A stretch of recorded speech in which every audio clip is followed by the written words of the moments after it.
Bem-vindos ao podcast Empreendendo na Periferia. Nesse episódio especial, trazemos um trecho do encontro da Periferia Resposta. Existe essa ponte? Realizado no INSPER em São Paulo pela Aventura de Construir e co-realizado pelo Ministério do Empreendedorismo, da Microempresa e da Empresa de Pequeno Porte. Confira a seguir o segundo painel, Empreendedorismo Feminino Periférico, Realidades, Desafios e Potenciais. Mas antes, precisamos da sua ajuda. A Aventura de Construir lançou a campanha Construa essa Ponte, que conecta microempreendedores das periferias com estudantes universitários por meio de projetos de extensão. É conhecimento chegando onde antes não chegava, e isso transforma vidas de verdade. Você pode tornar esse projeto possível. Acesse aventuradeconstruir.org.br e faça a sua doação. Vamos começar o segundo painel. O segundo painel é sobre empreendedorismo feminino, realidades, desafios e potencial. Nós chamamos a Miriam, da IBMEC, para moderar. Um breve currículo da Miriam, doutora e mestre em administração pela FGV, com estágio em Harvard e bolsas CNP, graduada em administração pela USP, atua em marketing na TIM e finanças nos bancos Santander e Bradesco. É professora na FECAP e no IBMEC, onde coordena o curso de graduação em administração, além de curadora do acervo histórico e coordenadora da empresa júnior da Semana de Empreendedorismo na FECAP. Bem-vinda. Nós conhecemos a Miriam antes da pandemia e sempre foi uma presente ter ela de perto, porque também todo o trabalho com as outras universidades, as parcerias que temos agora, muitas se abriram pela relação com você. Então, é uma honra, é uma alegria ter você aqui.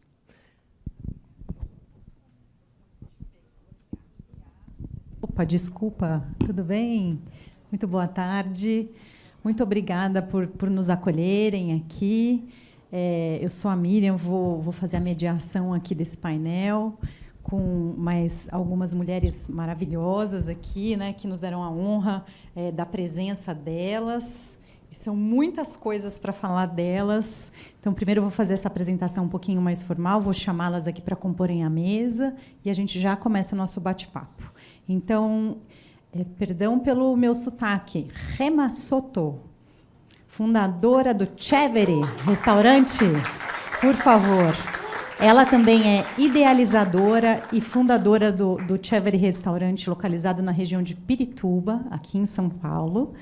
Fiquei morrendo de vontade de ir. Irei, se Deus quiser, em breve. Obrigada. O restaurante se destaca pela proposta de alimentação saudável e sustentável, com ingredientes orgânicos, agroecológicos e punks, que despertam afeto e memória. Nascida em Bolívar, na Venezuela, Rema traz em sua trajetória uma forte conexão com a culinária afetiva e o propósito de promover cidadania e pertencimento por meio da comida. Sua história de resiliência e empreendedorismo inspira e valoriza o poder transformador da gastronomia. Muito obrigada.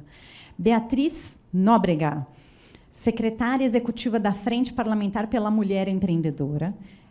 Ela também é assessora técnica do capítulo brasileiro da Rede Parlamentar do Banco Mundial e do Fundo Monetário Internacional no Congresso Nacional e empreendedora fundadora do Plano Public Affairs em Brasília. Com mais de uma década de experiência, Beatriz consolidou sua trajetória na estruturação e operacionalização de frentes parlamentares, liderando a criação de espaços cívicos e a implementação de agendas políticas de impacto. Sua atuação abrange os setores público e privado, com destaque para as áreas de relações governamentais, articulação parlamentar e formulação de estratégias institucionais. Muito obrigada. Cléo Santana. Ela é sócia-diretora da Escola de Negócios da Favela. Cléo é TEDx Speaker, está Está como sócia-diretora da Escola de Negócios da Favela e vice-presidente do Data Favela, empresas que atuam, respectivamente, com educação e pesquisa nos territórios de favelas e comunidades urbanas em todo o território brasileiro. Cleo é também responsável pelo processo de curadoria de talentos empreendedores, mentores e investidores da Expo Favela Innovation Brasil, que, aliás, eu acho que é um evento que vai acontecer agora, não é? Isso mesmo, esse final de semana. Pós-graduada em Gestão Estratégica e Sustentabilidade, a profissional usa o seu repertório para tratar de temas como futurismo, favela, startups, diversidade, empreendedorismo e ESG. Muito obrigada. E temos Beatriz Ferreira, que é mestre em Design pela ESTI UERJ e graduada em Design pela PUC do Rio. Tem mais de 5 anos atuando na coordenação de equipes de inovação e na gestão de projetos de inovação aberta, design de serviços e inovação em governo, com 2 publicações nessas mesmas temáticas. Tem experiência em pesquisa qualitativa, facilitação de oficinas, pesquisa etnográfica, jornada do usuário, prototipagem e pilotagem em processos colaborativos. Também atuou em projetos que envolviam o desenvolvimento de interfaces digitais e a elaboração de planos de disseminação utilizando metodologias de design voltadas para o usuário. Trabalhou com diferentes entidades do setor público e privado. Atualmente é sócia e diretora de projetos na Catálice. Muito obrigada. Bom, deixa eu me sentar aqui com vocês, com licença. Muito obrigada. Antes da gente começar aqui a nossa conversa, tudo, eu acho super importante e interessante a gente falar um pouquinho mais, né, sobre nós, né? Então, enfim, além de ser professora, curadora do acervo histórico, coordenadora de curso, eu também sou uma mãe de uma criança, uma menina de 8 anos de idade, que está com os avós agora, então eu tenho um pouco de suporte para exercer mais essa função, né, na minha vida. E eu também sou uma mulher de periferia. E eu vejo que a grande diferença que faz na vida dessas mulheres de periferia é realmente a educação. Eu acho que o ponto-chave, o ponto de virada realmente na minha vida foi poder ter acesso ao conhecimento e à educação. E quando eu fui apresentada justamente ao trabalho da Aventura de Construir, a Silvia, a gente começou as nossas conversas lá atrás, eu via que isso ia fazer a virada, né? A chave de mudança na vida daquelas pessoas que estavam justamente sendo impactadas pela Aventura de Construir. E foi com isso justamente que eu acabei mudando minha carreira toda, que era do mercado financeiro, né? Minha formação toda foi em negócios, justamente para a área de educação. Então, eu estava até conversando com o Felipe, falando que talvez a gente não consiga mudar muito o PIB do país, né? Muitas vezes, porque às vezes as coisas que a gente faz são muito micro, mas certamente a gente muda muito a vida das pessoas que passam pelo nosso caminho. Então, nesse momento, né, a gente está planejando vários projetos justamente pensando nisso, pensando em trazer muito mais essa parte da educação em escolas de negócio de ponta, justamente para essas empreendedoras, para essas pessoas de periferia que tanto precisam desse conhecimento para colocá-lo em prática. Então, por gentileza, Rema, se você puder também se apresentar um pouquinho, falar um pouquinho mais de você, eu agradeço. Deixa eu fazer como minha colega. Boa tarde, realmente um prazer muito grande estar com todos vocês hoje, com mulheres tão poderosas e potentes, onde me espelho. Eu acho que eu aqui sou quem tem mais juventude acumulada, né? Mas, mesmo assim, vocês são inspiração. Eu sou Rema Soto Blackman, afrodescendente, mãe, avó, filha. Eu tenho 2 netos maravilhosos, empreendedora gastronômica, amante da gastronomia e da transformação que a gente logra através dela. Eu tenho um empreendimento gastronômico nascido das entranhas da Aventura de Construir.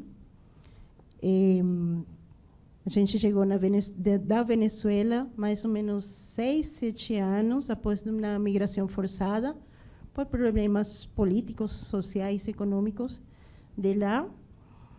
E eu lembro daquela mulher que chegou bem fragilizada, com muito medo, sem saber muito o que faria de sua vida. Eu sempre falo que a gente correu tanto que quando percatou, já estávamos aqui em São Paulo, né? Se alguma palavra em espanhol se me escapa, vocês me desculpam, aí meu português ainda não está muito bom. E ali eu tive a sorte de ser recebida por um grupo de mulheres pretas periféricas que me direcionaram para a aventura de construir, onde finalmente eu tive o sentimento de pertencimento. Eu sempre falo para a Sílvia que foi fundamental, porque quando um estrangeiro deixa seu país, pelas razões que sejam, além das necessidades básicas, além daquele sentimento de ter deixado tudo para trás, o que mais sofre a gente, o que mais fere a gente, é o fato de a gente não ter um grupo onde pertença, sabe? Aonde você não tem família, não tem vizinho, não tem colega de escola, não tem ninguém para se chamar de seu grupo. E a aventura de construir fez isso pela gente, não somente por mim, por muitas outras pessoas. E ali começou minha caminhada como empreendedora, que eu irei contar para vocês logo mais. Muito obrigada. Bia, se você pudesse apresentar, eu vou te chamar de Bia, porque temos duas Beatriz aqui, por favor. Obrigada. Oi. Acho que foi? Foi. Primeiro, boa tarde. Obrigada, Miriam. É um prazer estar dividindo esse espaço com vocês. Falando um pouquinho do que a gente faz lá em Brasília e até da felicidade de conhecer projetos e da gente conseguir potencializar. Acho que agora foi. Para poder falar um pouquinho do que a gente faz de Brasília, até de conhecer e de como que a gente busca potencializar projetos como a aventura de construir, que a gente sabe que, Silvia, a gente está no início do que a gente ainda vai conseguir conquistar muito juntos, e todas as vezes que a Frente pela Mulher Empreendedora chega em projetos que estão na ponta, a gente descobre qual foi o sentido da frente surgir. De, justamente como o Daniel trouxe ali, se sentia falta de uma bancada, se sentia falta de entender como que a gente pode mobilizar congresso para coisas que não. Empreendedorismo é algo para todos. A gente acredita que, de certa forma, sim, mas não. Quando uma mulher tem mais dificuldade de acesso ao crédito, quando mais de 90% não sente as políticas públicas chegando nela, quando ainda se precisa de capacitação, quando muitas vezes, e aqui também falando como mãe que criou a minha filha sozinha até os 6, 7 anos de idade, hoje tem um marido maravilhoso, que é um padrasto sensacional, mas a gente sabe o quanto que os nossos filhos nos movem e o quanto que isso também determina a nossa jornada empreendedora de uma vida. Eu comecei a empreender também aos 15 anos de idade, desde ajudando nas empresas da família, consequentemente, sempre tive um envolvimento muito grande político, e se a gente não entende que esses ambientes se compõem e que a gente tem como ajudar as decisões a serem tomadas, a gente sempre vai delegar o nosso destino aos outros. E isso, para mim, é tão contraditório diante da força de nós mulheres e de tudo aquilo que a gente pode fazer. E vem uma outra questão, que é, no Brasil a gente tem um pouco de síndrome do vira-lata quando a gente fala de processo decisório. A gente se criou uma relação cultural muito distante com a política, que decide nossa vida nos mais diversos aspectos, desde como nossa casa até como as nossas empresas vão funcionar. E, ao mesmo tempo, a gente tem um processo legislativo que ele é didático e que ele permite que a população participe, se ela estiver disposta a entender. E esse é um dos grandes papéis da frente parlamentar, que é aproximar a sociedade do Congresso, porque é isso, o orçamento para bons projetos, para a gente direcionar políticas públicas para quem realmente pode executar, está lá. As palavras, a forma da gente direcionar, como a gente já conseguiu ajudar de diversas maneiras via Frente da Mulher Empreendedora, e não vou me estender muito, mas desde a necessidade da empreendedora ter a sua independência patrimonial. A gente sabe que o empreendedorismo é ferramenta de libertação, acima de tudo. E quando a gente criou a Frente Parlamentar, e aqui abrindo um parênteses, toda a Frente Parlamentar tem uma organização de terceiro setor por trás. Até mais do que a Plano, porque a Plano acaba que é só a ferramenta. No final das contas, a gente existe para criar institutos que ajudam e fazem com que a sociedade interaja diretamente com o Congresso. Estão todos aqui convidados a conhecer mais do trabalho. E a gente conseguir independência patrimonial quando a gente prioriza uma mulher vítima de violência doméstica ter a sua casa, quando a gente prioriza a construção de creches via PAC, quando a gente olha para a internacionalização, porque os nossos negócios não têm que ficar só aqui. A gente tem que ganhar o mundo. E a gente consegue criar rúbrica e consegue ajudar cada vez mais a potencializar projetos que são bons e que botam a mulher empreendedora mais confortável dentro da sua casa para ganhar a rua e para ganhar o mundo e o mercado que ela merece ter.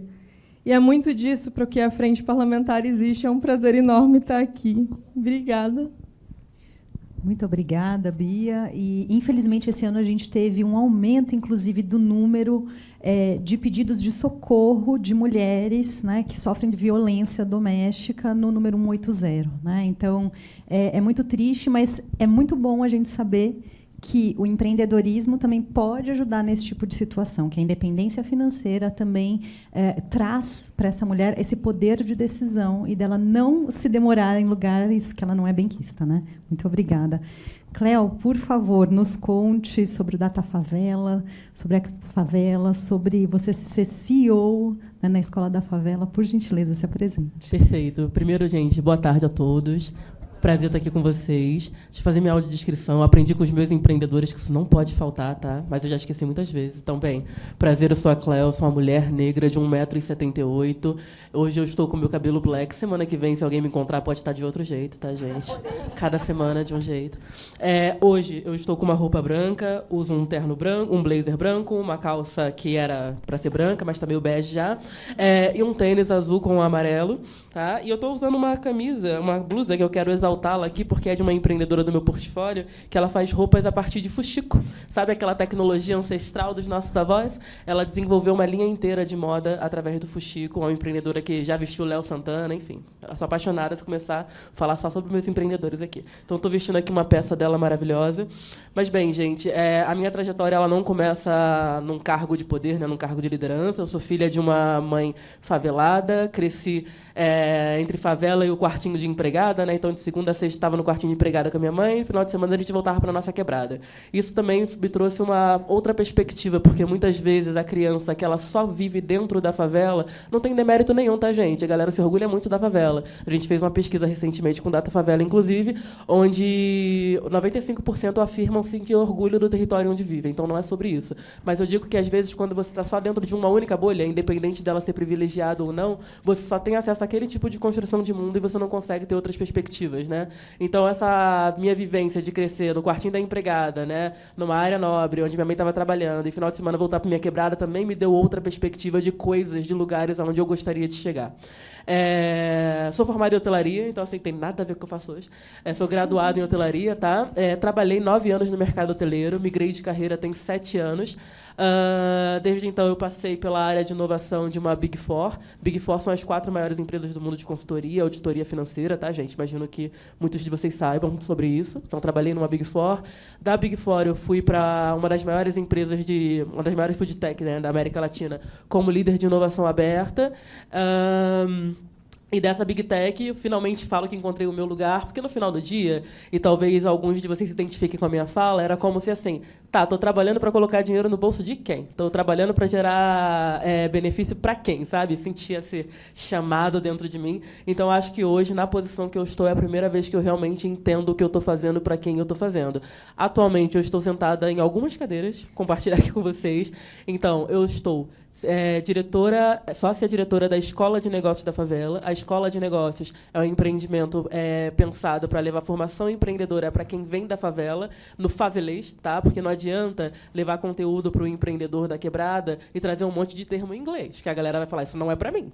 Não adianta levar conteúdo e não trazer exemplos do dia a dia dele, usar o vizinho de exemplo, não ter uma comunicação que realmente fale com aquele público, que muitas vezes já sabe o que é match, o que é network, o que são esses vários termos em inglês, só que tem outra forma de fazer, outra forma de falar. Então, você precisa ser uma ponte de tradução, tá? Então, esse é o principal diferencial competitivo da Escola de Negócios da Favela hoje. Recentemente, né, assumi a cadeira de presidência de um instituto de pesquisa focado nesse mesmo território, tá? Que se chama Data Favela. Não sei quem aqui já conhece, mas Data ele tem 14 anos de história e tem 3 meses que eu assumi a presidência, justamente para poder trazer uma nova forma de trabalhar para ele, né? Onde a gente vai trazer muito mais formação para pessoas do próprio território se tornar pesquisadoras e poder não só ganhar um dinheirinho extra ali através das pesquisas, mas também desenvolver um novo olhar sobre as potencialidades e sobre os problemas e oportunidades do próprio território, sabe? Então, essa é um pouco da missão do Data Favela. Recentemente, a gente divulgou, foi há 2 semanas atrás, se não me falha a memória, uma pesquisa chamada Raio-X da Vida Real. Não sei se alguém aqui viu, tá, gente? Mas eu convido vocês a baixarem. O site do Data Favela é datafavela.com.br. Lá vocês conseguem preencher um forms bem curtinho e baixar essa pesquisa. O Raio-X teve como foco conversar com pessoas em situação de crime. E aí vocês podem falar, poxa, mas tanta coisa para pesquisar, vai falar com as pessoas em situação de crime? Gente, o crime existe, o crime está aí, está dado. Todo mundo aqui nessa sala sabe que, né, existe. A gente só consegue resolver um problema social se a gente coloca o dedo lá. E aí a gente entende, a gente pergunta. Se a gente ficar sempre só do lado de fora olhando e falando, ai, que ruim, é terrível, ninguém quer viver por isso. Mas a gente não imagina que vai salvar ninguém do crime, mas a gente imagina que entendendo as motivações de entrada, as motivações de saída, o quanto que essa pessoa ganha, que tipo de iniciativa que poderia fazer diferente para as próximas gerações, talvez a gente consiga, sim, colocar dados no mercado que fomentem novas políticas públicas, tá? Então, esse é o papel do Data Favela como um todo. Quero só fazer um comentário para fechar minha fala inicial aqui. Estou feliz de estar aqui com vocês. Silvia, quando eu aceitei o seu convite... Gente, minha agenda é muito cheia, então eu vivo um dia de cada vez. Quando eu aceitei o seu convite, eu não vi que ia ser no INSPER. Você falou, está escrito lá, mas eu não me atentei. Falei, quero. E aí depois eu vi que ia ser aqui no INSPER e eu fiquei muito feliz porque, gente, se tudo der certo, ano que vem eu sou aluna do INSPER, me inscrevi aí para pós-graduação em urbanismo social, né? Fiz um curso com a Mackenzie em parceria com o INSPER de extensão e me inscrevi para pós-graduação. E quando eu vi que era no falei, opa, é um sinal. Vou lá ver minha casinha, que vai ser no ano que vem. Mas é isso, gente. Obrigada pela recepção de vocês. Muito obrigada, Cléo. Vejo que serão muitas pontes feitas hoje, né? A gente tem, acho que um potencial muito grande aqui nessa mesa de criar essas pontes, né? Entre esses vários lugares. Beatriz, por favor, se apresente, Beatriz Ferreira. Obrigada pelo convite. Vou seguir também a deixa da Cléo me autodescrever. Eu sou uma mulher com cabelos castanhos, estou vestindo um macacão preto, um sapato vinho escuro, um casaco azul claro, uso óculos. Também estou de brincos e colares. É um prazer aqui estar com vocês hoje. Eu acho que existe uma coisa assim, né, que me faz muito feliz de estar aqui. É uma crença que eu venho desde a minha faculdade, da importância da gente conseguir ouvir as pessoas para quem a gente está fazendo projetos e que esses projetos não aconteçam sem essas pessoas também. E eu acho que a ADC fez muito isso no projeto da Periferia Resposta, de pensar uma metodologia, pensar um projeto junto com essas pessoas, para ter aderência.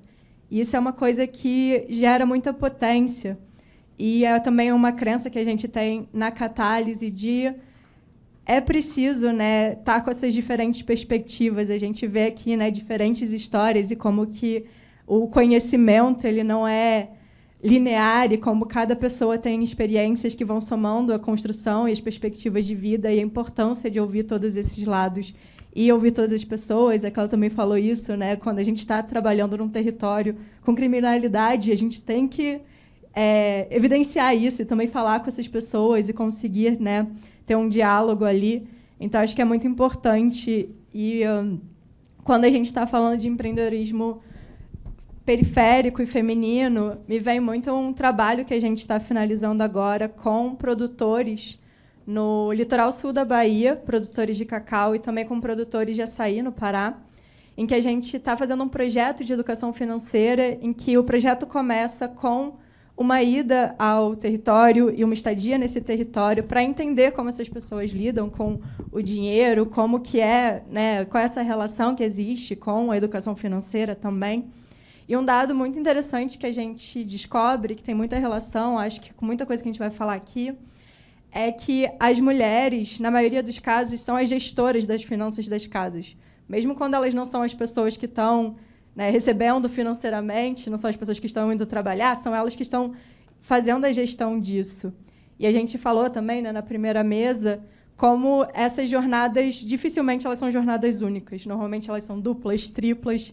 E aí entra a questão do cuidado, né, que também é muito presente na metodologia da ADC, de quem cuida dessas pessoas que estão sempre cuidando. E como é que é importante esse espaço da gente conseguir ter acolhimento, da gente conseguir, né, ter esse apoio para continuar nos empreendimentos, para continuar nos nossos negócios.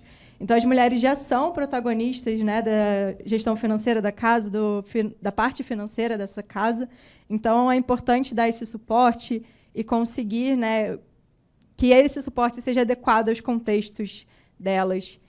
E penso também, e aí muito, né, trazendo também da experiência com a Catálise, como que a gente precisa unir não só, né, essas iniciativas do terceiro setor, mas também o setor público para potencializar essas iniciativas, mas também pensando, né, em órgãos de financiamento, multilaterais. Então, como é que a gente consegue organizar todos esses atores que têm interesses nesse tema e que podem ter um impacto muito positivo para a gente conseguir impulsionar essas ações que já existem e não tentar, né, inovar, reinventar a roda está ali, como é que a gente dá voz e potencializa elas.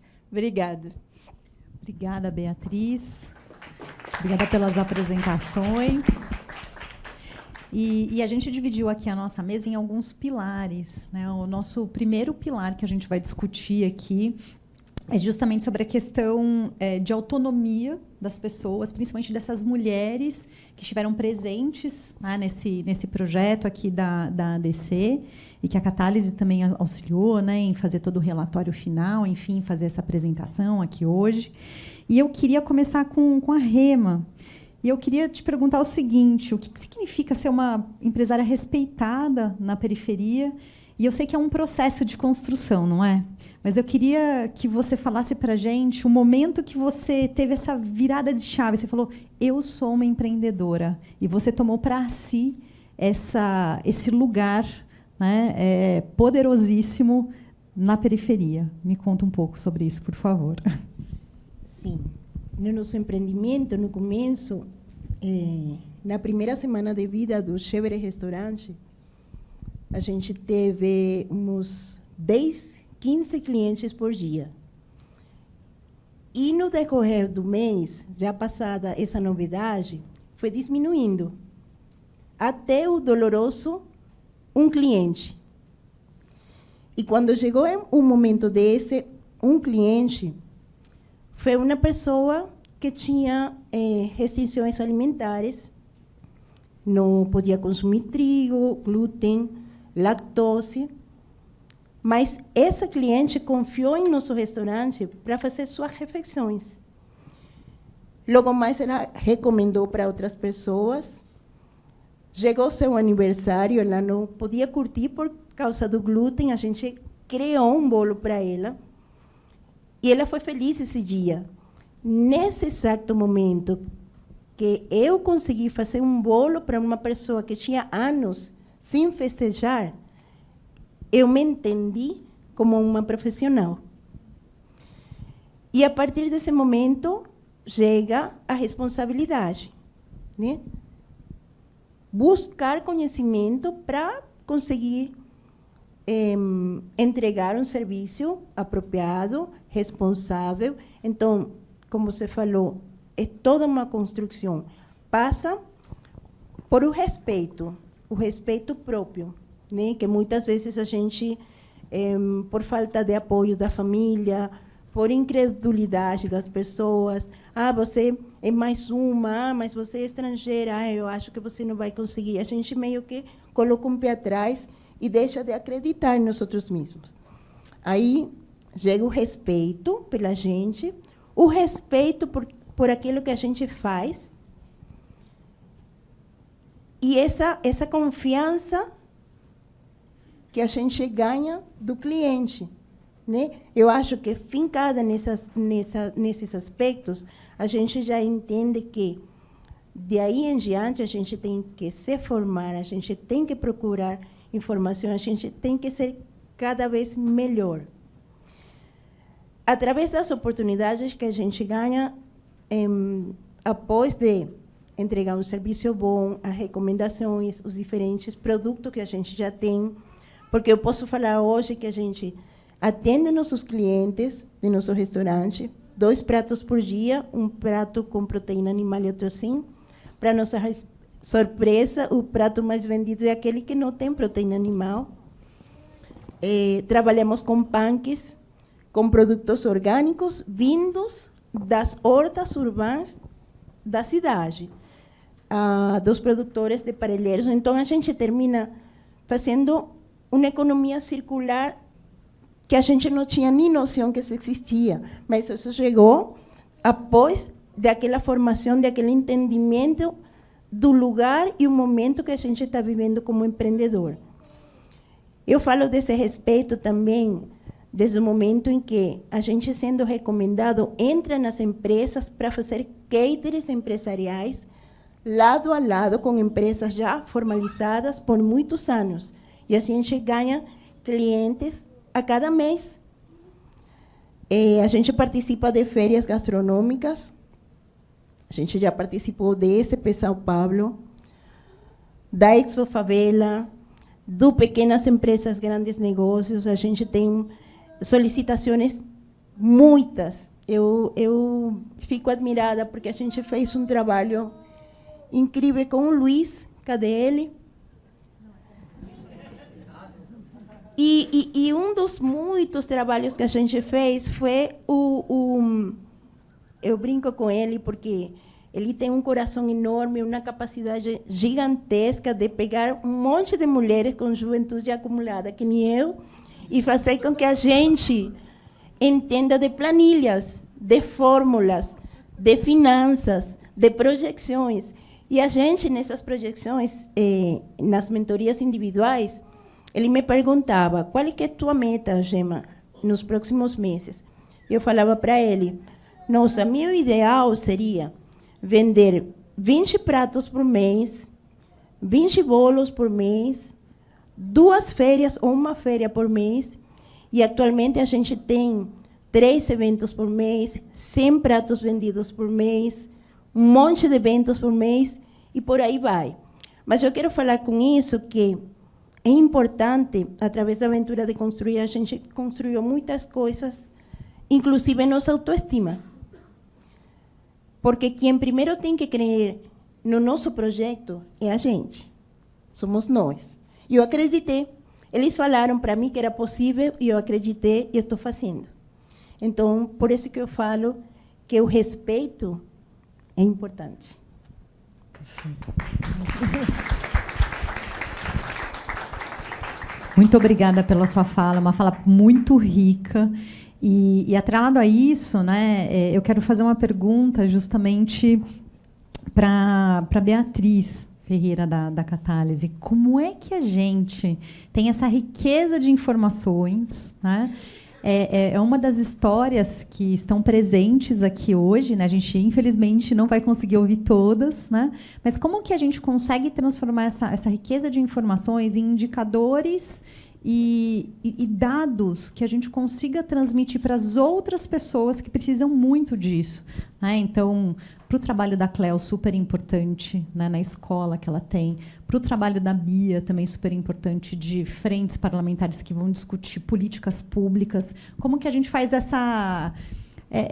tipo, como se fosse um milagre mesmo, né? Porque essas coisas acontecendo no campo, a gente precisa entendê-las e transmiti-las da melhor forma possível para chegar nessas outras pessoas e fazer acontecer. E essa economia circular também é muito importante, né? Ela falando que compra as punks de parelheiros, de outras pessoas. Como que a gente transforma isso em dados e consegue fazer acontecer a partir do seu trabalho? Eu acho que, na verdade, a gente às vezes acha que é mais difícil do que realmente é, assim. Porque eu acho que a gente está muito acostumado a fazer um monitoramento, às vezes, muito quantitativo. A gente teve um aumento de vendas, a gente teve um aumento de lucro. E não que isso não seja importante, a gente está empreendendo também para aumentar os recursos e para aumentar as vendas. Mas quando a gente está falando, né, de empreendedorismo periférico, outros tipos de projetos de impacto social, a gente não pode perder de vista que os termômetros que a gente está querendo mover não são só financeiros. A gente também está querendo mover, né, tipo, um aumento de conhecimento, a gente está querendo um aumento de confiança, que também vai impactar o negócio, no final das contas, mas também é um desenvolvimento pessoal, né, uma questão muito mais subjetiva, talvez. E a gente consegue medir isso, a gente consegue fazer autoavaliações, a gente consegue coletar relatos. Na sistematização que a gente fez, vocês vão ver muito isso, assim, né? Os relatos, mas também isso pode ser números, né? O quanto que eu estou percebendo que eu evoluí, o quanto que eu estou percebendo que eu me sinto mais apta a investir no meu negócio, ou como eu me sinto mais confiante de que eu sei, de que eu consigo adquirir outros conhecimentos também. Então, existe um olhar, né, para isso de quais são os termômetros que, na verdade, a gente está querendo mover quando a gente está falando de impacto social. E a gente falou muito, né, da dificuldade que é empreender como mulher, mas também como mulheres nós somos pontos de alavancagem. Então, quando a gente se move, a gente não está movendo sozinha. A gente está movendo outras redes, a gente também está impulsionando, né, nossas famílias, nossos filhos. E acho que as outras redes, que não necessariamente são familiares, né, mas tipo, que estão ali em volta. Então, acho que é a gente pensar que talvez seja um pouco pobre a gente só falar das mudanças quantitativas de um projeto. Então, a gente ter essa preocupação também de coletar relatos e coletar as percepções das pessoas que foram impactadas e também de como isso reverberou para além daquele indivíduo nas redes de que eles fazem parte também. Muito obrigada. Estou com meu coração de pesquisadora qualitativa também. Minha tese foi justamente com metodologia qualitativa e ela traz muita riqueza, justamente para quem vai ler os nossos relatos e vai trazer muito entendimento para a gente que está buscando entender o que realmente acontece no campo, né? Cléo, eu queria perguntar para você, né, como as organizações que você tem, elas vão auxiliar nessa construção dessa identidade autônoma, né, de pessoas empreendedoras, né? Como que você consegue fazer esse auxílio dessa autonomia dessas pessoas? Posso falar por uma hora? Bem, assim, eu gostei muito da sua fala, né, sobre é muito pobre, de fato, a gente olhar só para o quantitativo, né? É super necessário olhar para o quali. Eu acho que, assim, eu gosto de trabalhar com exemplos que eu acho que fica mais fácil da galera entender um pouco do trabalho, tá? Então, vou trazer alguns cases de empreendedores, assim. Enquanto escola de negócios, eu entendo o seguinte: educação é fundamental, tá, gente? Em todas as esferas da sociedade, para todas as camadas sociais, etc., é fundamental falar de educação. Acontece que, eu imagino que mesmo para vocês que estão aqui nessa sala hoje me assistindo, se vocês fazem um curso de graduação de pós, ou MBA, etc., é um desafio você colocar isso dentro da sua rotina, não é? Você está sempre disposto e está prestando atenção 100% na aula e etc. Agora, você imagina para o empreendedor, para a pessoa que está empreendendo ali, que começou do zero, sozinho, ele parar e colocar na rotina dele, porque quando você fala de educação, você está falando também de gestão de tempo, né? Ele colocar na rotina dele mais uma atividade que ele tem que prestar atenção no dia a dia dele, tem o filho chorando e tem a entrega para fazer no dia seguinte, é muita coisa acontecendo. Então, o que a gente vê aqui enquanto escola sim, preciso falar de educação, mas a educação ela não vai acontecer se eu não me posicionar enquanto um ecossistema que gera oportunidades reais para esses empreendedores. E como que a gente tem feito isso, tá? Agora, no dia 29 e 30, aliás, todos convidados, vai ter a Expo Favela Brasil, que é a Expo Favela Brasil, tá, gente? A Expo Favela é um movimento que acontece ao longo do ano. De cada estado saem 5 empreendimentos que mais se destacaram e eles vêm para competir entre si, ou seja, os 5 melhores de cada estado, na edição nacional. Então, se vocês tiverem a chance de ir nesse final de semana, além de ser um evento incrível, também é a oportunidade de se conectar com outras realidades de Brasil, tá? Que vai ter empreendedores de todo canto do Brasil aqui. Quem quiser ir, me aciona depois no Instagram, enfim, eu, Cléo Santana, que eu mando o link para ingresso gratuito. Mas deixa eu voltar aqui para a pergunta. Até esqueci o que eu estava falando, peraí. Deixa eu voltar. Eu estava perguntando para você como é que você consegue modificar a vida dessas pessoas que estão dentro das suas organizações para elas terem autonomia. Perfeito, tinha um motivo, tá vendo, gente? Gente, eu tenho TDAH, eu não posso sair do raciocínio que eu vou para outro lugar. Mas, enfim, o que eu estava trazendo é que assim, a gente entende que educação é importante, mas a gente precisa criar mecanismos para que essas pessoas se interessem pelo que eu tenho a oferecer enquanto instituto de educação, tá? Então, hoje, a gente foca muito no acesso ao mercado. Por quê? Para uma empreendedora como a Rema, que está aqui no meu portfólio, né, Rema? Como a Michelle, que está ali me olhando, da Menina Sabores. Realmente parar e se dedicar à educação, não é que o favelado não se interessa. Mais uma vez, gestão de tempo. Eu preciso criar ganchos de oportunidades. Então, por exemplo, a gente está fazendo agora um programa de aceleração com a Heineken, porque a Heineken está usando esse programa para poder conhecer empreendedores que trabalham fabricando bebidas. Está aqui a bebida de Rema. Gente, muito bom isso aqui, tá? Fabricam bebidas para poder entender, para poder conhecer novos produtos e, quem sabe, agregar no portfólio da Heineken. Então, imagina se isso der certo. A gente não sabe se vai dar, mas imagina se isso der certo, tá? Então, assim, aí tem outro projeto que a gente acabou de entregar com a Souvenir, onde a gente está capacitando pessoas do território de favela, que não necessariamente já têm um negócio, tá? Mas que querem mudar de profissão, querem obter uma profissão, capacitando no mercado de tinta. E, para isso acontecer de fato, como é uma formação presencial, preciso pensar em alimentação, passagem, comida. Teve uma formação que foi em Diadema, dentro da Casa do Hip Hop, não sei quem aqui conhece, que só deu certo a partir do momento que a gente colocou uma cuidadora lá para que as mulheres pudessem ir levar seus filhos. Porque senão a galera não vai, não tem com quem deixar a cria, gente. E tem que levar. Então, assim, eu estou trazendo tudo isso para vocês porque, de fato, é muito difícil você medir mudança de realidade na vida dessas pessoas sem considerar o qualitativo. Se você olhar só para o quant, talvez você não tenha aumentado imediatamente a renda daquela pessoa. Isso não pode ser uma métrica ali válida de imediato. Mas só dela mudar a mentalidade e se reenxergar como potente, como uma pessoa que é capaz de empreender, de aprender a empreender, você já muda a realidade, né? Tem uma coisa que a gente faz dentro da Expo Favela que chama rodada de negócios, onde a gente conecta grandes marcas com os empreendedores que estão lá expondo. Então, por exemplo, agora no final de semana, eu vou ter a Heineken, vou ter a Souvenir, vou ter a Uber, vou ter a Amazon, enfim, tem o iFood e outras marcas grandes. Gestores, apenas gestores dessas empresas, tá? Geralmente gestores de produtos, de inovação, ou os próprios CEOs, tá? Vão estar lá nessa rodada para poder conhecer os empreendedores e gerar negócio para eles. Por quê, gente? Talvez a Rema, enquanto empreendedora, consiga chegar no iFood, mas será que ela vai chegar na pessoa que é tomadora de decisão?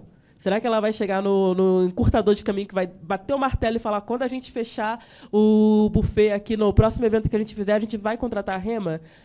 Pode ser que sim, mas é mais difícil, tá? Então, a gente, enquanto ecossistema, o que a gente está buscando fazer é usar o nosso poder, tá? De CUFA, escola de negócios, enfim, todo o nosso poder de rede, para trazer oportunidades reais para esse empreendedor. Porque quando um empreendedor entende que eu sou um ecossistema, que eu consigo gerar esse tipo de oportunidade, aí sim ele vai ficar próximo. Aí sim, quando eu falar, tem uma formação em marketing, todo mundo vem. É pelo marketing? Não. É porque entende-se que quer ficar perto, porque tem outras oportunidades que vão aparecer, tá? Então, acho que é um pouco desse lugar. Para contribuir, só para fechar, tem um exemplo que eu gosto muito. No ano passado, teve uma empreendedora que ela vendeu 60 bonecas para a Meta. Aí você fala, Cléo, 60 bonecas para a Meta? Cara, para ela significou 3 meses de vendas. Ela me contou isso? Ela não me contou isso. Meus empreendedores, gente, me desafiam todos os dias. Eu descobri, quando eu fui na Meta para ter uma reunião com a Red Latam de WhatsApp, que veio porque ela queria entender por que o Brasil é o maior mercado utilizador de WhatsApp, e ela queria entender do ponto de vista de favela. E ela me chamou para dialogar com ela, me senti muito honrada, para entender esse cenário melhor. Quando eu saio dessa conversa, eu recebo um kit, um presente, e dentre as coisinhas bonitinhas que vieram lá, veio uma boneca. Eu olhei e falei, eu conheço essa boneca aqui. a Meta simplesmente comprou essas 60 bonecas para presentear os executivos que visitam o escritório na hora que eles vão embora. Então, como que eu mensuro isso? Porque no final do dia, sei lá, você é uma executiva da Amazon que vai lá visitar a Meta. Você sai de lá, ganha essa bonequinha, te gera uma curiosidade. De onde que veio isso? De repente, você já contrata. Então, assim, como que eu mensuro isso? É muito difícil, sabe? Mas a gente sabe que as transformações acontecem, que é real, e ano a ano a gente vê a evolução desses empreendedores. Eu acho que é importante, né, também, como é que a gente mede o impacto que isso tem numa pessoa, né? Como é que aumenta a minha confiança, a Meta tá valorizando o que eu estou fazendo também. E isso é ao longo do tempo, né? Você fazer uma medição de mudança de comportamento também é algo que não dá para fazer só ao fim do projeto. Também tem um acompanhamento que é preciso ser feito para conseguir medir isso. Muito legal, muito obrigada pela sua fala. Que seja um sucesso o evento esse final de semana, que muitos mais negócios sejam feitos. É exatamente Quero todo isso. mundo lá, hein? A gente precisa de lugares para poder as pessoas se conhecerem e realmente fazerem negócios mais potentes e escaláveis, né? E para você, Bia, o que eu queria saber é o seguinte: como é que vocês conseguem utilizar esses indicadores, todos esses dados que vêm de fora para fazer essas políticas públicas? E eu também vou deixar uma pergunta desafio no ar. Os governos eles têm muitas coisas sendo feitas ao mesmo tempo, muitas frentes. Então, a gente tem o governo federal, a gente tem o governo estadual, tem as prefeituras, né, os governos municipais. Como é que vocês conseguem, né, ou então tentam fazer com que essas iniciativas elas converjam para o mesmo lugar, né, e não desperdicem recursos? Miriam, acho que uma primeira resposta é convergindo com tudo que foi dito aqui. Acho que, principalmente na política pública, a gente tem um desafio de querer o quant, mas não é quant que mede política pública, é quali. Se eu digo, eu quero um país mais, eu vou querer um país mais o quê? O mais é um lugar vazio. Mas se eu digo, eu quero um país melhor, eu quero construir um Brasil melhor para todo mundo, por mais que ainda seja genérico, não é vazio. Todo mundo quer uma vida melhor de algum jeito. E isso é quali, é qualidade. É a maneira com que a gente pensa a política pública, ela também precisa ser mudada para essa lógica em muitos aspectos. E quando a gente fala de frente parlamentar, eu gosto muito de lembrar que frente é ferramenta de mudança de cultura legislativa. Porque eu tenho hoje 46 mil projetos tramitando no Congresso, a maioria que afeta negócios de A a Z, das mais diversas maneiras. Hoje, quando eu cheguei, eu estava aqui com a Silvia, porque tem coisas que são de Brasil e são desafios estruturais, e são políticas que a gente precisa discutir, que pega da grande empresa ao empreendedor de base, que vai ter que pagar imposto municipal, estadual e federal, e no meio de uma transição de reforma tributária. E a gente sabe que o empreendedor, na maioria das vezes, e a frente existe principalmente para olhar a empreendedora de base, a gente pensa que essa discussão ela não chega onde ela deveria chegar, justamente porque estão tentando quantificar uma redução, porque eu preciso arrecadar X, mas eu não estou medindo o impacto que eu gero na população e nessas diversas realidades quando eu estou fazendo uma discussão dentro do Congresso Nacional. E quando a gente fala dessa mudança de cultura legislativa, a gente ainda fala muito disso, de se a gente olha para o aspecto qualitativo da política, nas mais diversas maneiras, e o uso de dados, vou chegar neles também, é só porque eu acho que não tem como a gente construir esse raciocínio sem passar por essa lógica. A gente precisa entender que muitas leis são feitas no casuísmo, muitos projetos surgem do mero acaso de algo que eu acho ou da urgência. É a velha discussão de nós temos um monte de política de governo, pouquíssimas políticas de Estado, a gente tem políticas que surgem por causa de um grupo, a gente tem essa relação cultural com a política que ela é meio dúbia no sentido de a gente precisa entender que é nosso espaço e, ao mesmo tempo, muitas vezes a gente personaliza isso. E é óbvio que a gente precisa dos representantes lá, a gente tem uma política representativa e isso importa, mas, muitas vezes, nem esses representantes estão educados a usar os dados. E daí não adianta a gente falar de tenho dados quali ou tenho dados quantitativos se eles não sabem ser interpretados. O grande desafio da gente no dia a dia é justamente traduzir isso. O trabalho que a Frente Parlamentar faz é, sobretudo, técnico, porque existe um desafio de como que a gente leva. Quero dados. É o que a gente mais precisa no dia a dia, porque a gente discute no Congresso, teve esse dia, e eu adoro ele, porque realmente a gente discutiu quantidade de leite na merenda escolar e nanotecnologia, porque a gente estava discutindo política de semicondutores no Brasil no mesmo dia na pauta. E existe uma limitação humana sobre como dados são processados, sobre como evidências são processadas dentro de uma dinâmica de tudo isso que eu disse. 46 mil projetos tramitando, mais de 40 comissões permanentes, somando Câmara e Senado, 2 plenários que dependem de muitos fatores políticos e que, mesmo assim, são a pontinha do iceberg. Mais de 90% dos projetos terminam onde as pessoas não veem e, muitas vezes, não conhecem.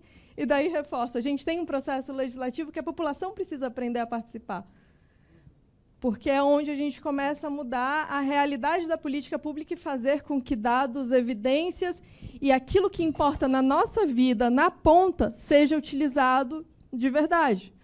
Porque hoje, o projeto que estava sendo discutido, que foi discutido em 1 minuto e 2 segundos na Comissão de Finanças e Tributação, e que mexe em todo o sistema tributário da maneira com que está, ele não tinha nenhuma evidência sobre como que eu estou impactando o pequeno, como eu estou impactando o médio, como eu estou impactando o grande. Quem queria discutir não conseguiu discutir. Isso é o que a gente fala no sentido de precisar mudar cultura legislativa. Muitas vezes, a gente ainda está reagindo a todo esse histórico dessa relação dúbia que a gente criou com o ambiente decisório no Brasil. Mas daí vem a segunda resposta de como que a gente vê e muito do que a gente acredita que a gente consegue ajudar como frente parlamentar. A frente, ela é uma plataforma de conexão. E, verdade seja dita, se a gente olha para o nosso sistema político hoje, existe um grande centro com grande capilaridade. E esse centro é o Congresso Nacional. Querendo ou não, hoje, o Executivo depende do Congresso na grande maioria das suas decisões, porque é o Congresso que aprova o orçamento, e porque uma lei sancionada, mesmo que seja com veto, o veto pode ser derrubado, a última palavra é do Congresso. De certa maneira, a nossa Constituição ela é parlamentarista, se a gente avalia bem como que as decisões estão sendo tomadas, e cada vez mais, principalmente depois que a gente teve teto de gastos, isso se reflete nessa dinâmica de forças políticas. E do Congresso, querendo ou não, a gente também tem 594 influenciadores, de certa maneira, que estão lidando com todos os nossos 5.500 e poucos municípios, porque são a base política deles. E daí tem muita gente que acha que parlamentar não trabalha, mas eles trabalham bastante. E se a gente começa a municiar eles, que muitas vezes tem justamente isso de eu preciso falar com os ministérios porque são as emendas que eles estão destinando, são as políticas que eles estão aprovando, é o capital político que ele consegue comunicar para a base e conseguir mostrar uma consistência de trabalho. A gente começa a mudar essa realidade também na ponta e fazer com que se conversem. Porque é isso, o Executivo precisa olhar para o Congresso por tudo isso que a gente falou. Os municípios precisam olhar para o Congresso porque são os próprios parlamentares que dedicam e destinam a maior parte do orçamento. E existe uma conversa muito pragmática sobre dependência financeira mesmo. Consequentemente, a forma com que a política pública vai ser feita, vai ser executada e vai ter o seu orçamento, passa pela forma com que o Congresso Nacional escreveu ela. E como que uma lei vai ou não ser discutida depois, que foi nas comissões temáticas, na LOA, na LDO, na Comissão Mista de Orçamento, para ser viável. Ou, quando não é o caso de um orçamento público, e a gente quer que, principalmente, as maiorias das políticas sejam cada vez mais fruto da sociedade, de ter estrutura e ambiente regulatório para inovar, e que a gente sabe que isso é um desafio gigantesco no Brasil, e para prosperar, e para não se sentir sufocado, que a gente sabe que existe uma pesquisa maravilhosa que mostra exatamente isso, e foi feita aqui em Paraisópolis, mostrando o quanto que o empreendedor periférico quer essa liberdade também de empreender e de ver o seu negócio crescer. Só que isso junta todos os fatores. E daí entra a gente, entra os dados e toda essa conjunção do que a gente já trouxe aqui. Um parlamentar que está discutindo todos os temas, que está participando de 4 ou 5 comissões e que muitas vezes tem 1, 2 assessores legislativos, mais alguns da liderança, ele não consegue olhar para tudo com qualidade. E daí é onde entra o papel das frentes parlamentares e que, dentro justamente desses fatores, a gente tem um processo legislativo didático, a gente tem um Congresso aberto, a gente tem políticos que, de certa maneira, têm medo da rua e querem que as pessoas participem. A coisa mais valiosa que a gente consegue é quando a gente mobiliza as bases. E, na frente da mulher empreendedora, a gente tem a grande felicidade de, muitas vezes, conseguir levar projetos, e aqui, pensando do ponto de vista técnico, até fazer política, que a gente consegue fazer análise antes dela ir para um papel.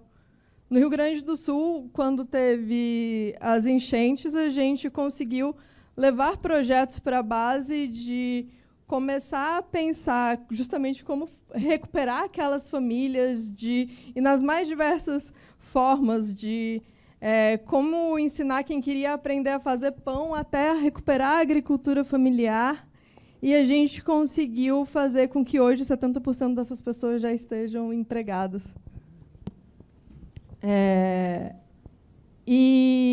Então eu vejo que assim, o papel da frente e desse uso de dados é o de suprir uma necessidade que o próprio Congresso tem. Uma liderança partidária, um gabinete, por mais que sejam vários, eles não conseguem olhar para todos os temas que estão correndo.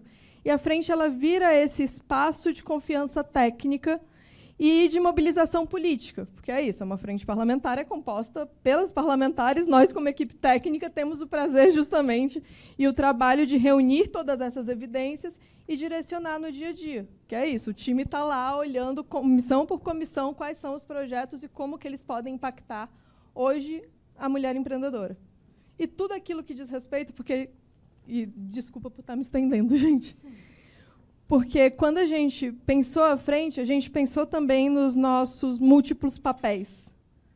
A mulher empreendedora, ela é também a mulher que cuida, ela é a mulher que decide, ela é a mulher que consome, ela é a mulher que, quando a gente olha para todos os indicadores de negócios do mundo, precisa de energia, precisa de mobilidade, precisa de ter capacitação e educação financeira, que é uma das nossas grandes pautas também. Precisa saber como que eu uso a internet, os mercados digitais. A gente fez a primeira consulta pública do Congresso Nacional na regulamentação dos mercados digitais 2 anos atrás. E teve contribuições do mundo inteiro. E foi a primeira vez que alguém abriu uma consulta pública para fazer um relatório de um projeto. Porque é isso, como que a gente busca esses dados, como que a gente busca evidência para potencializar aquilo que o Congresso pode entregar, que é muito, porque ele é esse espaço político. Ele é esse espaço que une Estado, município e governo federal e tem que unir sociedade, academia e setor produtivo. E é para isso que a frente existe. Posso só fazer um comentário? Eu juro que eu vou ser breve. Estava te ouvindo, querida, e Bia, obrigada por compartilhar tanto conhecimento de verdade. Assim, acho que tudo que você trouxe é muito relevante. Mas ficou rondando um pensamento na minha cabeça que eu não consigo deixar de comentar, que é assim, tem tanta coisa acontecendo em Brasília, tem tanta coisa acontecendo no âmbito político, e eu, ultimamente, eu fui para Brasília pela primeira vez esse ano, tá? E já fui para sentar em reunião com Caixa Econômica e tal, eu fiquei assim, meu Deus, o que está acontecendo? E aí eu fico pensando assim, tem tanta coisa acontecendo, e esses diálogos são muito difíceis de chegar na favela. O favelado não entende de política. Vamos lá, né? O favelado não entende de política. Ele sofre a política. Mas ele não participa da construção, sabe? Em sua grande maioria. E aí eu estava te ouvindo e eu falei, cara, super relevante tudo que você está trazendo. E como é que a gente consegue traduzir para o favelês tudo isso daí, para que as pessoas consigam acessar e efetivamente contribuir? Imagino que seja um desafio que você também deve se perguntar, né? Porque não é trivial. Mas, enfim, só um pensamento que me passou aqui. Não, e é o nosso grande objetivo, assim, o que eu vejo, e daí aqui sonhando. Porque se a gente pensa, Brasília, sim, ela foi feita de setores privilegiados com grande potencial econômico. E quando eu venho de movimento social, movimento estudantil também, eu disse, a Frente pela Mulher Empreendedora tem que ser a primeira frente grassroots do Congresso Nacional, porque a gente tem que falar com todo mundo. E é um grande desafio, mas existe espaço. Existe espaço de mobilização, e eu acho que aqui é a importância das pontes que a gente busca cada vez mais construir. Porque é isso, eu tenho que poder ligar para a Cleo e dizer, Cleo, vai ter essa audiência, eu preciso que você traga as empreendedoras que conhecem a realidade da favela. Porque, senão, vai chegar eu lá, especialista de políticas públicas, branca, querendo falar sobre a realidade da Rema. E não é. Eu não sou ninguém para poder falar sobre isso, ainda que a gente queira abrir esse espaço. E para abrir esse espaço de verdade, é entender que o Congresso é lugar de pertencimento também. É lugar de pertencimento de cada um de nós. E que a gente tem que entender, inclusive, a importância de eleger representantes que fazem isso. Porque hoje, quando a gente pensa, ano que vem é um ano eleitoral. A maioria está preocupado na discussão presidencial. Mas, no final das contas, o nosso ambiente político, hoje, de menos, é quem está comandando o executivo. É óbvio que importa numa certa escala, mas é isso. Se ele vetar uma lei, o Congresso pode derrubar. Provavelmente, parte dos vetos de licenciamento, etc., vão ser derrubados amanhã. E se ele cria um contingenciamento, ou se ele tenta ampliar um orçamento, um recurso para determinado programa, o Congresso vai dizer sim ou não. E daí, quem são as pessoas que a gente está colocando no Congresso? A maioria das pessoas não lembra o deputado ou o senador que votou. Quem são as pessoas que vão abrir o espaço e vão dizer, eu quero os favelados aqui porque eu preciso escutar eles. Eu preciso escutar quem conhece a realidade. E é isso, quem conhece a política, que muitas vezes eu estou aqui na minha torre de marfim em Brasília tentando medir por números ou por experiências que eu acho que eu ouvi falar alguma coisa sobre e eu não estou olhando a realidade. Eu acho que a gente chegou exatamente no ponto que eu queria da nossa mesa aqui. Porque quando eu estava justamente estudando sobre vocês, sobre os trabalhos que vocês desempenham, eu queria exatamente isso. Que Cleo olhasse para a Bia e falasse, a gente precisa se encontrar em Brasília. Né? Porque a frente parlamentar e as coisas que você faz são super desafiadoras, mas elas são muito importantes justamente para quem sofre a política pública. E trazer essas pessoas que sofrem a política pública para a gente discutir questões de autonomia, questões de orçamento, é muito importante. Porque não adianta nada a gente estar com o Congresso e eles não saberem o que está acontecendo lá fora, que é justamente os relatórios que a Beatriz vai fazer também, né, pela Catálise, enfim. Era isso que eu pensei justamente para a mesa. Eu tenho aqui outras perguntas também para fazer, e eu queria pegar também o seu gancho sobre a questão de saúde mental.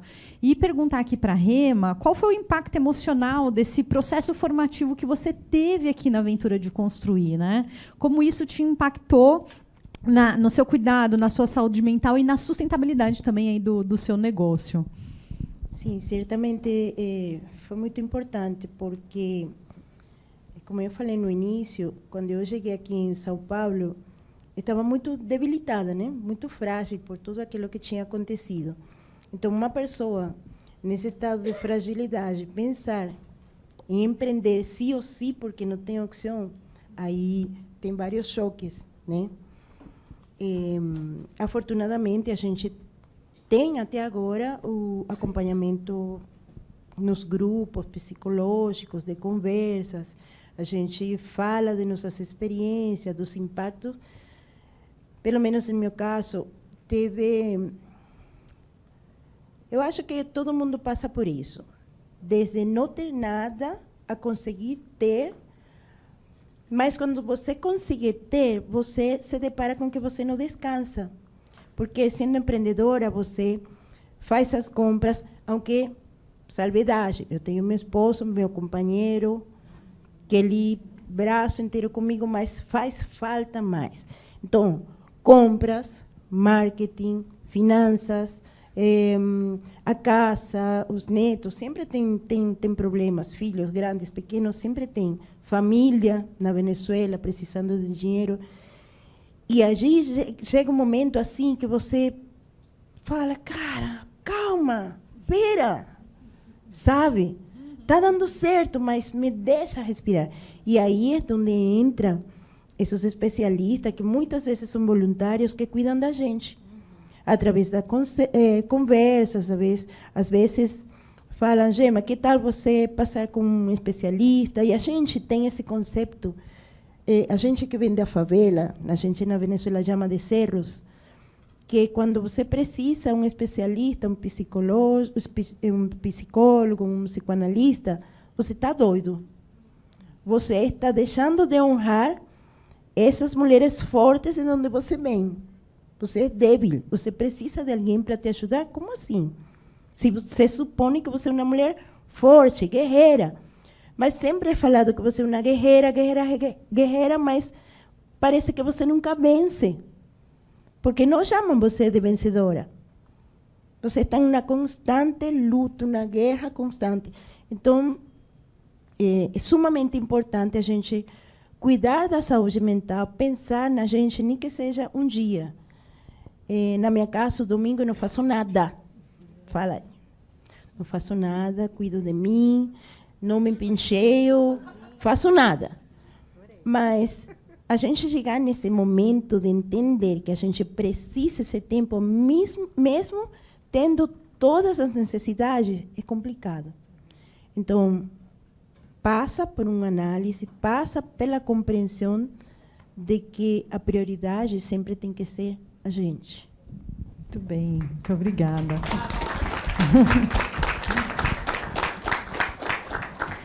Cleo, queria perguntar para você sobre a questão do cuidado na quebrada. Isso faz parte, inclusive, da economia desses lugares, né, das favelas. Como isso se revela, né, nas favelas, na vida dessas mulheres negras? E talvez você enxergue alguma questão de inovação até em modelos de negócios para trazer mais para perto para a economia, né, e gerar renda, talvez esse cuidado que a gente tem que ter? Claro, trazer alguns dados para vocês, tá? Usar meu lado aqui de pesquisa. Bem, hoje no Brasil a gente está falando de 17,2 milhões de pessoas que vivem no território de favelas e comunidades urbanas, como o IBGE passou a denominar a partir de janeiro desse ano. Para quem não sabe, antes favela era denominado aglomerado subnormal. Gente, quem quer morar no aglomerado subnormal, pelo amor de Deus?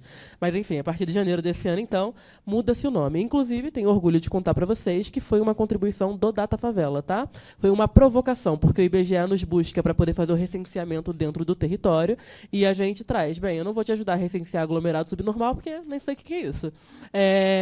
Aí vem a proposta do nome. Vamos mudar para... que nome vocês propõem? Favela? Mas a gente não pode mudar o nome. Então façam uma consulta pública, vocês, não quero participar, e convidem pesquisadores, pessoas aí da academia e etc., quem vocês quiserem, para discutir que nome as favelas deveriam ter. Adivinha só, gente, saiu favela. E aí, então, muda-se o nome.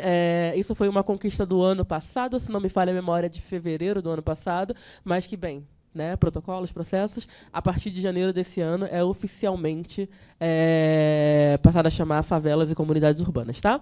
Então, 17,2 milhões de pessoas morando nesse território, de acordo com o IBGE. Para a gente que está no dia a dia, a gente estima que esse número seja muito maior, e já explico por quê. Não sei se alguém já teve a oportunidade de, por exemplo, visitar Heliópolis, que está aqui em São Paulo, que é uma das maiores favelas, né, do país. Heliópolis, gente, tem um corredorzinho... licença, gente. Corredor é esse aqui, ó.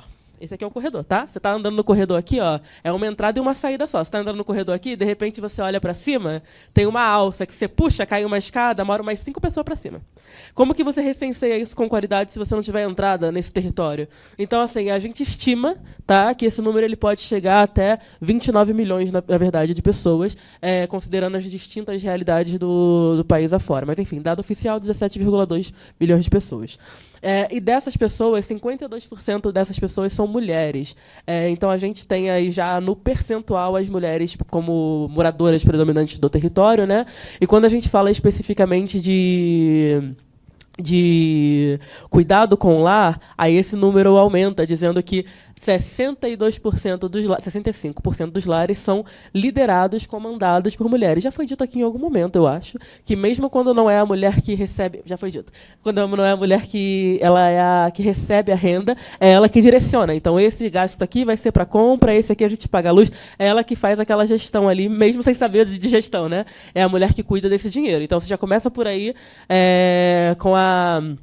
com essa questão do cuidado, né? O primeiro cuidado, antes dela cuidar dela mesma, ela cuida da casa, né? Aí, antes dela cuidar dela mesma, ela cuida da casa. Se tiver filho, ela cuida do filho. Se tiver, às vezes, um idoso, que muitas vezes fica sob responsabilidade também dessa mulher, então vem a casa, os filhos, o idoso, o trabalho, depois ela. Então, assim, a mulher ela acaba se colocando por último justamente por essa carga de ser a pessoa responsável por isso, tá? E aí, quando a gente fala de empreendedorismo, eu tenho hoje, não vou falar a nível Brasil, a gente tem uma informação de que 62% das mulheres são, 62% dos negócios de favela são liderados por mulheres, mas a nível da minha base, que eu tenho 40 mil empreendedores na minha base, Brasil hoje, eu posso contar para vocês que 72% da minha base, tá? 40 mil só, são de mulheres. E quando a gente olha, são de mulheres por quê? Porque essas mulheres, muitas vezes, são mãe solo. Quando ela para pensar, está saindo mais caro ela sair da casa, pegar um metrô de manhã cheio, mais um ônibus, mais não sei o que lá, para chegar no trabalho no outro lado da cidade e ganhar um salário mínimo, às vezes 2, do que se ela ficasse em casa, conseguindo fazer a gestão desse lar, vendendo um bolo de pote, que no final do dia ela vai estar ganhando aquele salário mínimo que ela estava atravessando a cidade para ganhar. Então, o empreendedorismo, gente, na favela, ele não é romântico, né? Ele é porta de saída para um cenário de muita vulnerabilidade, muitas vezes, tá? E isso também faz com que esses negócios nasçam de forma absolutamente imaturas, e dependendo da condução, essa pessoa ela pode até sair com mais dívida do que ela começou. Então, assim, falar de empreendedorismo na favela não é romântico, falar de mulheres empreendendo não é romântico, porque quando você vai olhar o motivo pelo qual essas mulheres empreendem, tem muita história relacionada a isso. Saí de uma violência doméstica, meu marido não me deixava trabalhar, queria entrar no mercado, depois, quando finalmente saí disso, não tinha um lugar que queria me absorver, não pagando um salário que eu conseguisse me manter. Só a principal cuidadora dos meus filhos e estar próximo era o que fazia mais sentido. É só esse tipo de história que tem? Não, gente, claro que não. Tá? A gente tenta, por exemplo, uma empreendedora lá do Rio Grande do Sul, chama Quilombinho de Verão, acho que é esse o nome do negócio dela. Ela é uma mulher negra, retinta, que mora numa quebrada pesadíssima lá no Rio Grande do Sul. E quebrada não, porque lá no Rio Grande do Sul é vila, tá, gente? Que mora numa vila pesadíssima lá no Rio Grande do Sul. E ela criou um espaço chamado Quilombinho de Verão, onde ela recebe crianças, majoritariamente crianças negras, né, filha de outras mulheres negras ali no espaço dela, e ela tem uma série de atividades. Para quê? Para que essas mulheres possam trabalhar. Fui para o Rio Grande do Sul, mas nem precisava ir tão longe. Aqui em São Paulo, eu fui ali no Jardim La Penha e conheci uma senhora chamada Dona Cris. A escolinha era Dona Cris. Gente, é uma senhora que sempre teve problema para deixar os filhos dela para ela poder sair para trabalhar, que ela olhou para um lado, olhou para o outro e falou, cara, e se eu parasse de sair de dentro da minha favela e começasse a cobrar um valor módico aqui dentro da minha casa para poder acolher essas crianças, dessas mães que, de repente, hoje não conseguiram vaga em creche, não conseguem pagar um valor alto para seus filhos serem cuidados, e começar a cuidar dessas crianças. Gente, ela cuida hoje de 60 crianças dentro do espaço dela, é um espaço grande, tá, bonitinho assim e tal, no meio da favela. E aí ela cobra R$20 de cada mãe para poder ficar com essa criança. R$20 mensal, tá? Se o negócio dela é sustentável, outro papo. Isso aqui eu deixo para outra Cléo. Mas estou dizendo do trabalho social que ela faz, pensando em dar suporte para essas mulheres. Então, no final do dia, essa economia do cuidado, ela está sempre girando em torno de um mesmo gênero, né? Que a gente sabe qual é. Exatamente, né? Isso é muito complexo, porque são várias coisas que a gente tem que conectar, né? Porque a gente precisa pensar se vale realmente a pena a gente sair para trabalhar, se vale a pena a gente está dentro da quebrada, né? Enfim, né? E tocando o nosso negócio, que é super importante dentro de casa. Eu tenho uma pergunta para Beatriz Ferreira, falando como é que você acredita que a gente consiga replicar o que a Aventura de Construir fez com esse projeto tão importante? Eu acho que uma coisa que é importante, né, quando a gente fala de governo, às vezes a gente pensa que é um órgão assim, né, não muito inovador.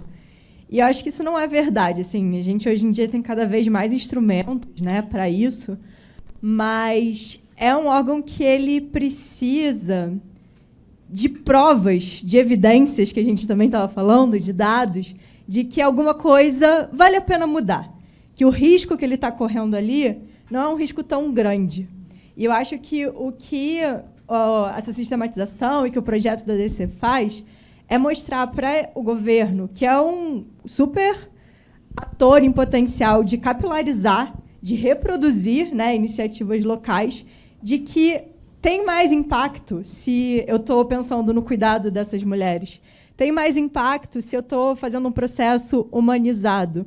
Então, acho que essa replicação, né, vem muito de conseguir reunir atores que têm complementariedades. Então, a gente pensa, né, no governo que tem essa possibilidade de expandir a nível nacional, e ele também tem, né, insumos para isso, mas, ao mesmo tempo, às vezes, não tem mão de obra, que a ADC tem. Aí a Silva, né, mais ou menos, mas, sabe, são pessoas que têm uma mão de obra qualificada, que têm uma mão de obra tipo, técnica também, e da metodologia de inovação, que pode, né, complementar essa parte que o governo não tem. E também tem uma maior flexibilidade do que toda instituição governamental. E aí, se a gente pensa também, né, e como é que o governo se beneficia com isso? O terceiro setor e a ADC, né, você tem uma entrada em territórios que, às vezes, o governo não tem. Você tem essa flexibilidade, você tem outra oxigenação de outros pensamentos também circulando ali.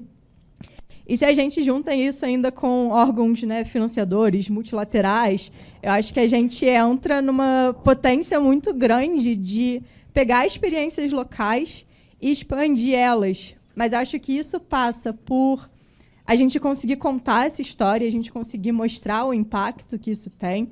E vem de dados, mas também num uso desse dado muito estratégico, porque eu acho que também a gente entrou num buzz assim, do dado, a gente precisa de dado para tudo, que às vezes a gente tem um painel com 300 indicadores e eu continuo tão perdida quanto eu sei aqueles dados, porque eu não estou vendo nada. Então, também, né, a gente pegar isso, né, o que a gente está querendo mover, quais são esses impactos que são realmente relevantes, mostrar esses pequenos dados. Isso dá uma ideia para o governo de que isso dá certo, eu posso investir nisso. A gente falou um pouco antes, né, de o risco, mas também o risco que se percebe, né, que não necessariamente é o risco real de você investir numa iniciativa. Então, acho que é deixar para o governo mais perceptível qual é o risco real de você investir naquilo que tem evidências. E a gente passa por fazer pilotos, né? A gente da Catálise faz muito isso, de pegar soluções, potenciais soluções, pilotar ela numa escala menor, para, então, conseguir evidências de que aquilo está funcionando, aquilo não está funcionando, vamos repensar isso aqui. E, junto com o setor público, com o setor privado e com outros, né, atores, a gente consegue escalar isso e reproduzir iniciativas muito interessantes que, às vezes, estão tendo um impacto local, como o da periferia à resposta, que a gente nem pode dizer que tão local assim, né, porque tem uma abrangência territorial muito grande, mas a gente consegue dar mais capilaridade ainda quando a gente consegue unir esses outros atores do ecossistema. Muito obrigada pela sua resposta. Eu vou dar um minutinho para a gente encerrar as falas aqui. A gente poderia passar muito mais tempo, né, conversando sobre a questão do empreendedorismo feminino, ainda mais nas periferias. E nesse fechamento, eu queria que vocês falassem um pouquinho dos próximos passos de vocês. Então, Bia, se você puder falar um pouquinho, por favor. Bom, primeiro agradecer Acho que os próximos passos, principalmente aqui com a DC, é que a gente está só começando, tem muito a construir e se fortalecer, porque é o que a gente acredita.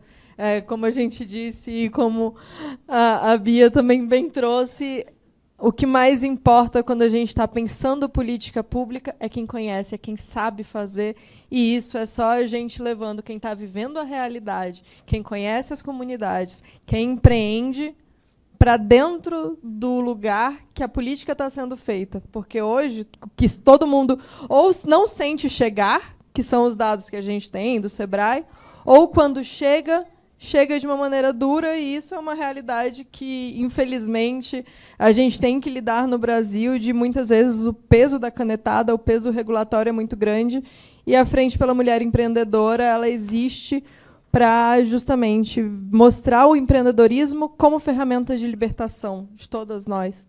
Porque ele é isso, porque existe o empreender a si mesma, como a gente está vivendo cada vez mais numa economia do conhecimento, e vai muito no sentido de tudo o que foi falado aqui no início, de o conhecimento liberta, e a gente está indo para um mundo de aprendizado ao longo da vida, de lifelong learning e de se fazer, se empreender nesse mundo que muda e que permite com que a gente ajude os outros a mudarem. E a gente sabe que, numa realidade de sociedade, de democracia que a gente vive, é muito importante que as decisões, que as políticas que regem o nosso país também vejam isso. Então, a gente vai continuar trabalhando. Quero cada vez mais estar perto de mais projetos como o ADC, como o Data Favela, como o Expo Favelas, como a Catálise. E muito obrigada, Miriam. Obrigada. Cleo, se você puder falar um pouquinho também desses próximos passos que vocês têm. Próximos passos? Gente, me chama para brincar com vocês. Vamos brincar, vamos fazer coisa legal. Acho que próximos passos aqui... Bem, gente, tem a Expo Favela no final de semana. Visitem, é um convite sério. Me chama no Instagram, que eu dou convite de graça para todo mundo, tá, gente? Eu, Cléo Santana. Mas eu queria só fazer um comentário, na verdade, antes de fazer minha fala de fechamento, que eu fiquei pensando aqui sobre uma coisa. Gente, falar de dados é muito perigoso, tá? Porque dados sem inteligência interpretativa não é nada, é só um número. Exemplo, recentemente, essa semana está agitada. Essa semana, apresentei a conclusão de uma pesquisa de estratégia para um cliente. Vai ser uma pesquisa que vai ser fechada, tá? E nessa pesquisa veio um dado assim: 82% das pessoas não se importam com a taxa de juros aplicada sobre o empréstimo. Eu fiquei, quê? E aí o cliente achou incrível, falou, nossa, que incrível, então talvez a gente não precise pensar no produto mais barato para poder conceder crédito para esse público. Eu falei, não, galera, calma. Calma, não é isso que esse dado está dizendo. O que está dizendo aqui é porque era uma pesquisa com empreendedores, tá? O que está dizendo aqui a pessoa, no momento que ela está empreendendo, que ela tem um problema na frente dela para resolver, que ela não tem facilidade de acesso a crédito, se tem uma fonte que vai fornecer crédito para ela, que seja 5, 10 mil reais, ela não tem educação financeira para entender essas taxas que depois vão fazer ela se enrolar. Ela vai pegar aquele dinheiro porque ela precisa pro aqui e agora, e depois ela vê como é que ela lida com o resto. Então, assim, dado sem inteligência interpretativa é muito perigoso, porque pode levar a gente para um caminho muito, muito dúbio, tá? Mas acho que como próximos passos, de fato, eu brinco, mas é sério, assim. Não acho que eu vou conseguir resolver as coisas sozinha, no sentido de pensar novos formatos de educação, no sentido de colocar mais dados no mercado para prover inteligência sobre o território de favela. Então, acho que eu faço um convite para quem está aqui me escutando, para as minhas colegas, de realmente a gente pensar juntos, tá? Estou super aberta para conversar, para trocar um diálogo, mesmo sem compromisso, tomar um café. E acho que é só assim mesmo que a gente vai conseguir construir um ecossistema de solução para o território, tá? Obrigada, Cleo. Eu vou mandar também. Beatriz, se você puder fazer sua fala de encerramento e falar um pouquinho dos próximos passos. Foi. Queria agradecer, né, a participação. Acho que é sempre bom quando a gente consegue um espacinho assim, para poder conversar e trocar, e acho que a gente sempre sai melhor disso. Então, eu queria agradecer muito poder estar aqui essa tarde com vocês. E acho que próximos passos eu vejo muito a Catálise como essa ponte assim, de conseguir pegar, né, iniciativas que já estão acontecendo e contar as histórias disso, mas também como parceiro, né, para ideias que estejam surgindo por aí, de vamos implementar isso, vamos pilotar, vamos testar, vamos monitorar e conseguir, né, mostrar que outras formas de fazer são possíveis e outros futuros, outros mundos também são possíveis de conseguir ampliar esses impactos que já existem por aí e essas ideias que estão no ar, a gente conseguir tangibilizar isso também. Obrigada, Beatriz. E, Rema, quais os próximos passos seus? Então, eu queria muito agradecer essa oportunidade de poder contar um pouco de minha história, compartilhar com vocês, ficar sentado do lado de vocês também. Eu torço muito para que tenha muitas aventuras de construir em diferentes lugares, para que o setor público também apoie a gente, para que a Expo Favela continue ensinando muita gente, mas eu queria comentar também que as mulheres empreendedoras não somos um problema. As mulheres empreendedoras somos uma solução, porque eu, como pequena empreendedora, eu me sinto, eu vou colocar meus óculos porque para não errar, eu me sinto parte das soluções do mundo, quando eu me vejo na ODC3, Saúde e Bem-Estar, com o trabalho que eu faço, na ODS 8, do trabalho decente e crescimento econômico. Então, pensando nisso, nesse micro, faz muito tempo eu aprendi que uma gota de água do mar contém tudo aquilo que contém o mar. Eu sou uma gota, de repente a Sílvia é uma garrafa, um copo, mas todos temos essa solução nas mãos. Então, bora lá. Obrigada. Obrigada. Muito bem. Agradeço mais uma vez, Silvia, Aventura de Construir, ao INSPER também que nos acolheu aqui. Bora lá mesmo, né? Agora arregaçar as mangas, fazer as conexões acontecerem. Certamente conversarei com vocês para a gente ter mais momentos como esses. Muito obrigada de novo. Prazer estar aqui. Esse foi o podcast Empreendendo na Periferia, uma realização da ONG Aventura de Construir. Não perca os próximos episódios nos seguindo nas plataformas de áudio e fique por dentro de todas as novidades no Instagram da Aventura de Construir.